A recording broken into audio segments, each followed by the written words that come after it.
Poďme sa ponoriť do filmového hororu Silent Hill a jeho nočných múr. Hneď od začiatku je jasné, že sa tu stalo niečo fakt zlé. Horor sa tu nezačína útokom, začína sa zvláštnym, neodolateľným volaním. Nezáleží na tom ako. Mesto jednoducho volá a postavy musia prísť. A ako náhle sú vnútri, svet sa začne rúcať, realita sa stráca. Všetci sa zúfalo pýtajú, čo sa deje, ale každá odpoveď je desivejšia.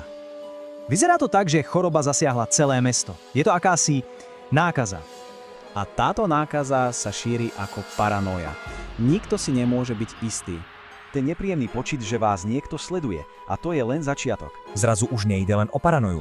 Hrozba sa stáva skutočnou. Strach dostáva konkrétnu podobu. Zhmotní sa v démona, ktorému sa treba postaviť. A zdá sa, že hlavná postava bola vyvolená, aby tohto démona zničila. Osud.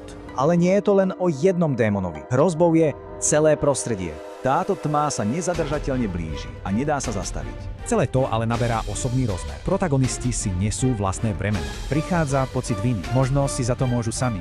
Možno niečo prebudili. A s tým prichádza aj bezmocnosť. Uvedomenie, že ich snaha nestačí. To nás privádza k najdesivejšej téme. Z tohto miesta je jednoducho nie úniku.